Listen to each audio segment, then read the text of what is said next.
2026 சட்டமன்ற தேர்தல் தமிழக வெற்றி கழகத்துக்கு மாபெரும் கூட்டணி அமைய போகிறது. இந்த கூட்டணியில் இந்த கட்சி இந்த கட்சியோட கூட்டணியா, இந்த கட்சி இந்த கட்சியோட கூட்டணியா அப்படிங்கிற குழப்பம் நாளுக்கு நாள் திடீர்னு மாறிக்கொண்டு இருக்கு.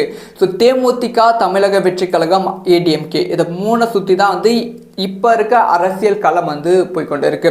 ஸோ தேமுதிகவை பொறுத்த வரைக்கும் அதிமுகவோட தான் கூட்டணியில் இருந்தது. அதிமுக ஒரு மாநிலங்களவை சீட் கொடுப்பாங்க அப்படின்னு எதிர்பார்க்கப்பட்டது. 2021 சட்டமன்ற தேர்தலில் அதிமுகவோட தேமுதிக கூட்டணி வைக்கும்போது எடப்பாடி பழனிசாமி அவர்கள் வாய்மொழியாக சொல்லியிருக்காங்க, உங்களுக்கு நாங்கள் மாநிலங்களவை சீட் தரோம் அப்படின்னு வாய்மொழியாக சொல்லியிருக்காங்க. அந்த ஒரு நம்பிக்கையில் தான் தொடர்ந்து அதிமுக தேமுதிக கூட்டணியில் இருந்தது.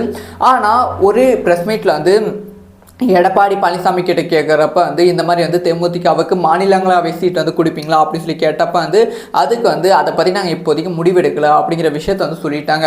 அதுக்கப்புறமா மற்ற கட்சிகளை மாநிலங்களவை சீட்டை அறிவிக்கும் போது அதிமுக அறிவிக்காமல் இருந்தது.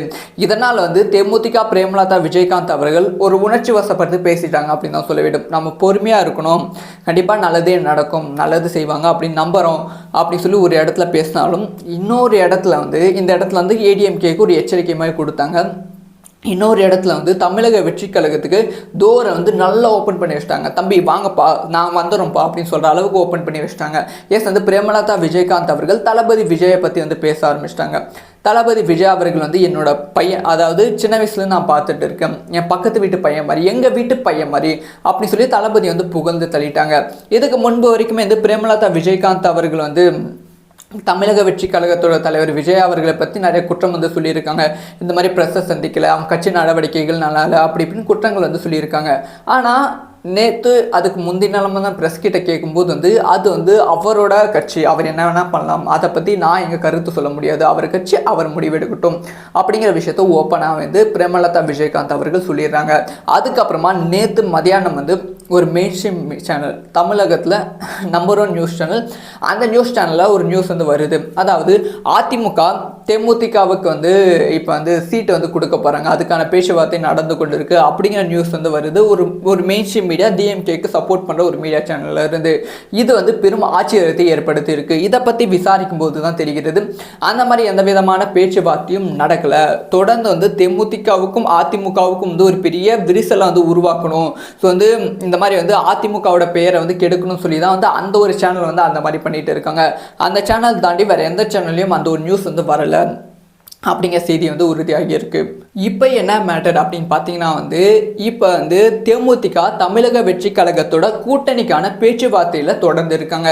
ஒரு 2 வாரத்துக்கு முன்னாடி வரைக்குமே தமிழக வெற்றி கழகத்தை கூட்டணி அப்படிங்கிற ஒரு விஷயத்துக்கே அவங்க எடுக்கவே இல்லை, அந்த கணக்கே எடுக்கல. ஆனால் அதிமுகவோட கூட்டணி பிரிந்தவுடன் திமுகவுக்கு போகாமல் தமிழக வெற்றி கழகத்தை டார்கெட் பண்ணிட்டு இருக்காங்க.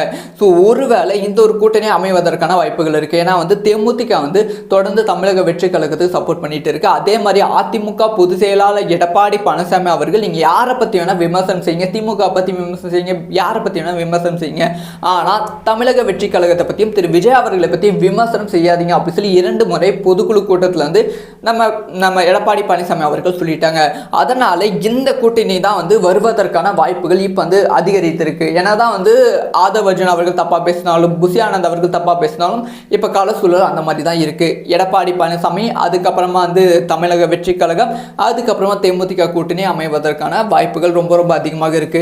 இப்போ எல்லாத்துக்குமே ஒரு கேள்வி இருக்கும். ஸோ முதல்வர் வேட்பாளர் யாரு, தளபதி விஜய், எடப்பாடி பழனிசாமி கேட்டால் அதை அறிவிக்காம அந்த தேர்தலை சந்திப்பதற்கான வாய்ப்புகள் இருக்கு. ஸோ தேர்தல் முடிச்சிட்ட அப்புறம் தான் எடப்பாடி பழனிசாமி அவர்கள் முதல்வர் அப்படிங்கிற ஒரு இடத்துக்கு போவாங்க. ஸோ இதனால் கள சூழல் இப்படி தான் இருக்கு. இந்த ஒரு கூட்டணி அமைந்தா எப்படி, தேமுதிக, அதிமுக, தமிழக வெற்றி கழகம், பிஜேபி கூட்டணி அமைந்தால் கண்டிப்பாக 100க்கு 100% திமுகவோட கதை முடிவுக்கு வந்துவிடும். அதனால தான் தொடர்ந்து அதிமுகவும் தேமுதிகவும் பிரிக்கணும், இந்த மாதிரி நிறைய குற்றச்சாட்டுகளை அதிமுக மீது வைக்கணும் அப்படி சொல்லி நிறைய மெயின்ஸ்ட்ரீம் மீடியாஸ் திமுகவுக்கு சப்போர்ட் பண்ணுற மீடியா இந்த மாதிரி விஷயத்த செஞ்சுட்டு இருக்காங்க. ஸோ நீங்கள் சொல்லுங்கள் இதை பற்றி.